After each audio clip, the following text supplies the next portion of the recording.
This is school like you've never seen it before. The classroom is a rundown trailer. The students are cops from all across the country. And tonight's lesson? How to buy crack cocaine from a mid-level drug dealer who has a sawed-off shotgun at his side, ready to blow your head off if he thinks you're a cop. Some of these trainees have done undercover work before, but every scenario at this undercover boot camp is designed to take officers out of their element. Club drug, college drug, ecstasy, powder cocaine, marijuana. That's what I was used to buying, not street corner crack cocaine where there's 10 million people on the street trying to get a dollar, trying to get a cigarette. And all those things kind of messed me up there during that first night. Stop! But it's not right.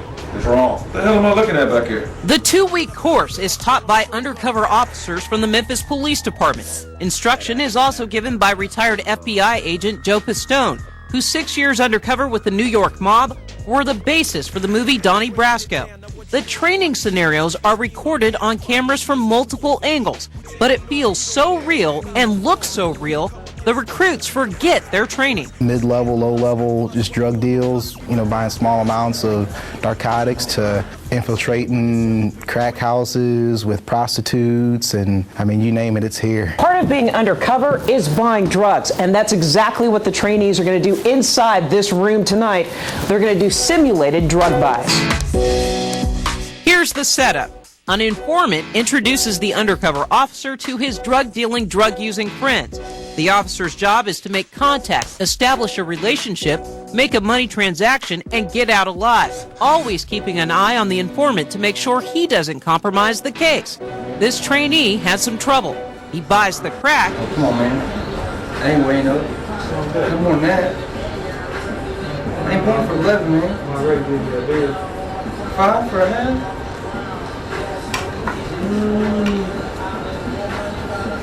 That worked. That good with you? Then his story starts to fall apart. I'll hit you next week. Okay. Come back later on. The undercover forgot he told the dealer he'd be back later that night. No, I think he said just for that. You didn't have it happen right now. I think you want me to come back later on for the half. I wanted 9. You didn't have that. It's a dangerous mistake that could tip off the dealer that the buyer isn't who he says he is. And the instructors don't like what they see. Where'd you mess up at? Hands in my pocket. Your story was all jacked up. You remind me of a robot. You walk up here. Yeah, man. Yeah, man. Yeah, man. And if you don't perform and you can't make it, then we're not going to pass you. And it's nothing personal, it's business. The business of staying alive and getting evidence that can be used in court. You can't only sit here and think about, buying this dope. You got to think about court and everything else and prosecute this person. They break you down and break you of your bad habits, break you of all thoughts that could get you hurt, could get you killed and not going home to your family. There are nearly 30 officers in this undercover session right now. 5 of them have already dropped out.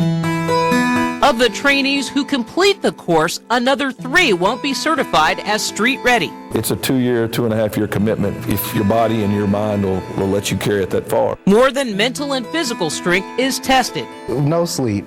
And I think that's part of the message here.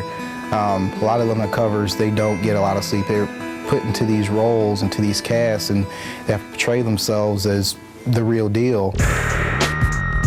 The real criminals out there, they're not getting any sleep. They're staying up all night and partying and doing the same thing. So in order to fit that role, you kind of have to put yourself in the same position. A role and position most officers will never know. We handle biz, it's street kids, we don't play for fun. It's all guns, we put it down, it's lines, it's crimes. Once again, we came to blow your mind. We shine, keep it hardcore, and keep it